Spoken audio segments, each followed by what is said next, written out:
Hey guys! Welcome to my greenhouse. This is Kathryn, and this is Little Bits of Heaven Homestead, where everything we do here is a little bit of heaven. So you got me in the dark in my greenhouse. As now that the days are shorter with daylight savings, when I get home from work it's usually dark or getting dang close to it. So I do a lot of stuff in the evenings in the dark. So I normally walk around with a headlamp and or carry a lantern of some sort.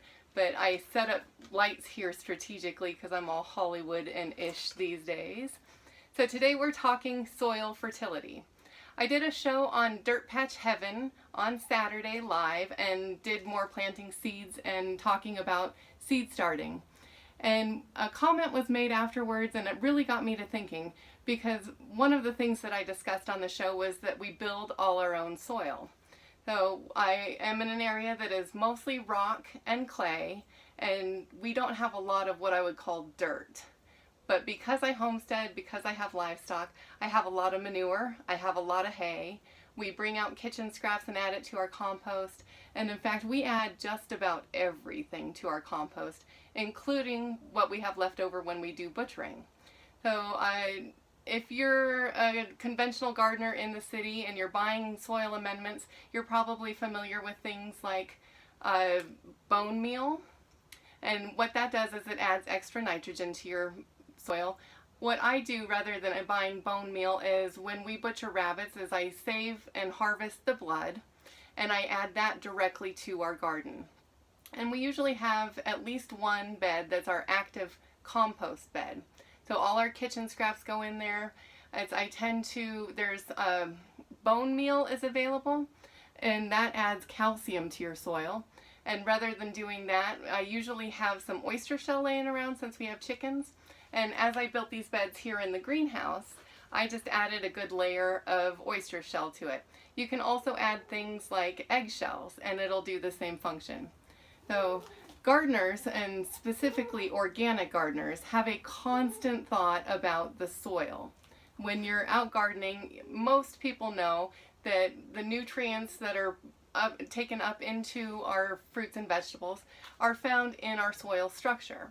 And many, many years of agriculture and farming practices as they've been carried out and executed through the last several decades has really depleted our soil structure. So there is minimal nutrients. So even if you're eating organically and you're buying stuff at the store or anything conventionally farmed, chances are real good that its nutrient content isn't what it used to be years and years ago. Organic farmers really concentrate on soil structure, and we have the thought and philosophy that if you've got healthy and productive and well-balanced soil, you're going to have healthy and strong plants. And in my walk-in organic gardening, I have definitely found that to be true.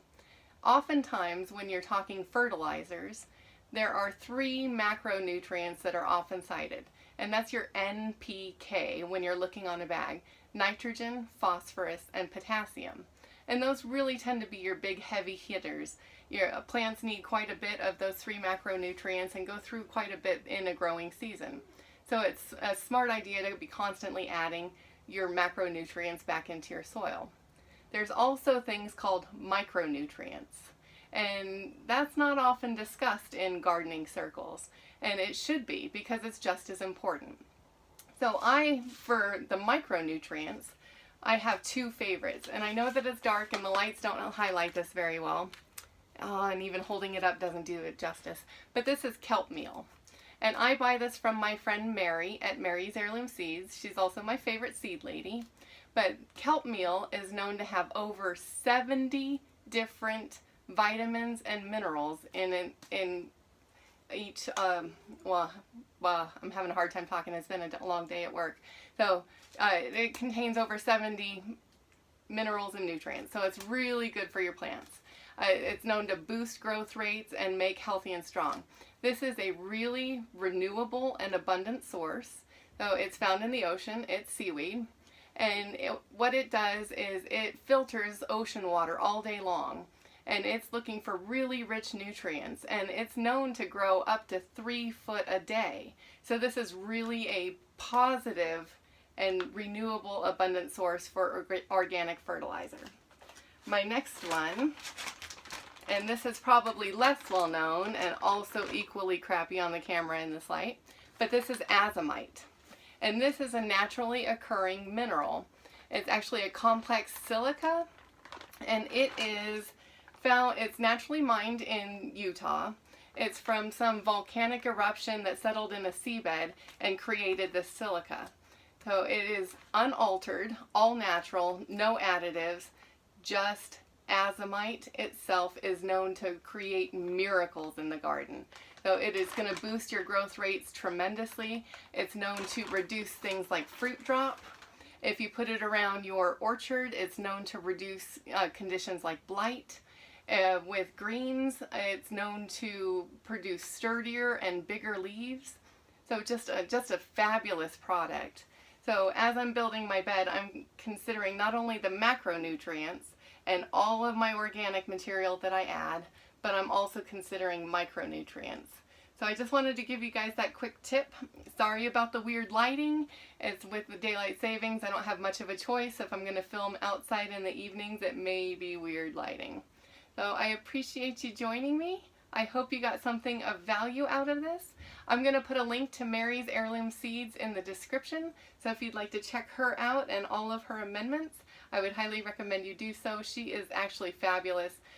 Long before I had a relationship with her as far as discussing seeds and her stuff here on YouTube and Facebook, she's been my friend and seed provider for many years, and just outstanding customer service. So I'd highly recommend you pop over and check her out. She frequently has 99-cent seed sales, and all of her seeds that I've bought from her are quality. I wish it was lighter, because you could see all these kale popping up that I planted last week with you guys. So we shall talk next week. Hope you have a good rest of your evening and have a blessed week. Thanks for joining me. Bye.